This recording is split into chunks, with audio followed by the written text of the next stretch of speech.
Bonjour, bonsoir, bienvenue à cette deuxième partie de notre tutoriel sur Introduction à l'IoT. L'agenda du jour, la création d'un compte utilisateur et l'enregistrement des équipements IoT. Sans plus attendre, passons à l'acte.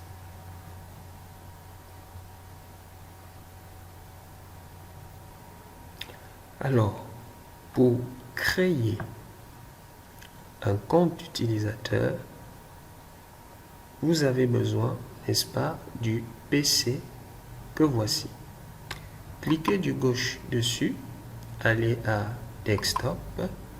Desktop, vous sélectionnez au niveau de cette interface Web Browser pour lancer le navigateur. Alors, dans cet espace prévu pour l'URL, vous pouvez soit saisir l'adresse IP du serveur auquel vous voulez vous connecter ou tout simplement son nom de domaine. Commençons, n'est-ce pas, par l'adresse IP 10.0.0.1. Voilà. La connexion est effective. Alors, nous allons refermer cette fenêtre et retenter, n'est-ce pas, la connexion au serveur maintenant en utilisant son nom de domaine. Voilà. Vous lancez de nouveau le navigateur et cette fois-ci, vous saisissez le nom de domaine que nous avons défini dans la partie 1 de notre TP, à savoir www.iot.cm. Voilà. Et vous cliquez sur Entrée. Voilà. Vous obtenez exactement le même résultat. Alors, notre objectif ici est de créer un compte utilisateur. Donc, naturellement, nous allons cliquer sur Sign Up Now. Voilà. Alors, il nous est demandé de rentrer username ou login et le password. Alors, nous avons choisi tout simplement Momo. Voilà, Momo pour l'username et le password. Et vous cliquez sur Create. Voilà. Comme vous pouvez le voir, l'interface de supervision au niveau de notre PC est totalement vide. Cela s'explique d'autant plus que aucun enregistrement n'a été effectué jusqu'ici. Nous n'avons enregistré aucun équipement auprès du serveur IoT. Alors, c'est ce que nous allons faire tout de suite. Nous allons enregistrer auprès du serveur IoT le panneau solaire, le compteur électrique et la batterie. Alors, réduisons cette fenêtre. Alors, vous cliquez du gauche sur le panneau solaire. Vous allez à Config, Setting, glissez la barre que voici, IoT Server, vous sélectionnez Remote Server. Ici, nous rentrons l'adresse IP de notre serveur 10.0.0.1. Les paramètres de connexion, à savoir Momo pour l'username et Momo pour le password. Et n'oubliez pas de cliquer sur Connect. Alors, c'est un refresh, preuve que la connexion au serveur, l'enregistrement, c'est bel et bien effectué. Alors, pour aller un peu rapidement, nous nous proposons de copier, n'est-ce pas, l'adresse IP que voilà. Nous refermons. Voilà. Nous faisons le même. Config. Setting. Faites glisser la barre. Voilà. Remote Server. Server Address. Nous collons. Et nous rentrons les paramètres de connexion. Momo. Momo. Voilà. Et nous cliquons sur Connect pour terminer. Refresh. C'est parfait. Et nous terminons enfin avec la batterie. Config. Setting. Voilà. Faites glisser la barre. Oui. Remote Server. Nous copions l'adresse IP de notre serveur. Et nous inscrivons les paramètres de connexion. Momo. Momo. Voilà. Et pour finir, Connect. Alors, c'est parfait.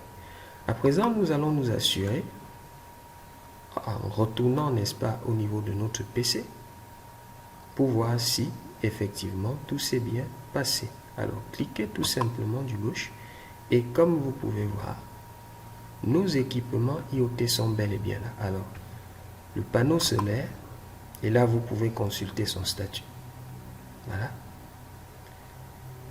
Le compteur électrique, voilà. Et la batterie. Alors, nous tenons, n'est-ce pas, à vous faire remarquer ici que ces équipements-ci ne sont pas commandables, manipulables à distance.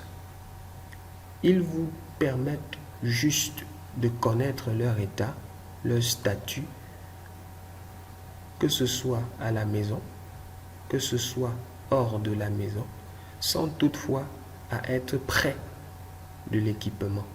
Alors, ce que nous vous proposons pour enrichir cette expérience, c'est d'intégrer à notre architecture des équipements qui permettent non seulement qu'on puisse consulter leur statut, mais également qu'on puisse, n'est-ce pas, les manager à distance. Et pour cela, nous vous proposons donc d'intégrer à l'architecture une fenêtre connectée et un ventilateur connecté. Réduisons cette fenêtre. Très bien. Repartons à End Device, Home. Voilà. Sélectionnons le ventilateur. Parfait. Et retrouvons la fenêtre. Voilà. Très bien. Parfait. Excellent. À présent, nous allons, n'est-ce pas, les enregistrer auprès du serveur IoT. Cependant, la première chose à faire, c'est de les connecter au réseau. Nous le faisons, connection, via un câble droit, naturellement. Fast Ethernet, Fast Ethernet, Fast Ethernet, Fast Ethernet. Très bien. À présent, il faut leur attribuer des adresses IP. Et nous allons le faire dynamiquement, comme nous l'avons vu dans la partie 1 de notre TP. Vous cliquez du gauche, Config, Fast Ethernet, et vous sélectionnez tout simplement DHCP. Nous attendons. Voilà. Alors, cette adresse n'est pas conforme à celle définie dans notre pool. Pas de souci. Décocher et recocher. Voilà. Là, c'est une adresse conforme au pool d'adresses que nous avons défini dans la partie 1 de notre travail. C'est parfait. C'est excellent. Alors, même chose pour la fenêtre. Voilà. Config. Très bien. Fast Ethernet. DHCP. Voilà. Profitons, n'est-ce pas, pour faire d'une pierre deux coups, enregistrant ces équipements directement au serveur. Voilà. Parfait. Excellent. Momo. Voilà. Momo. Bien. Voilà. Refresh. Setting. Vous glissez. Remote server. L'adresse IPv4 du serveur et les paramètres de connexion. Momo. Et Momo. Et pour finir, on clique sur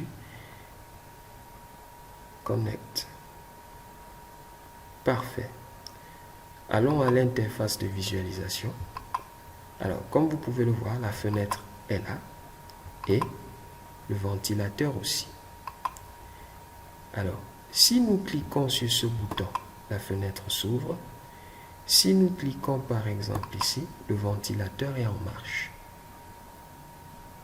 Comme vous pouvez le voir, nous pouvons de nouveau arrêter le ventilateur, refermer la fenêtre. L'IoT est tout simplement générale. Elle nous donne l'opportunité de visualiser nos équipements en local ou en distance.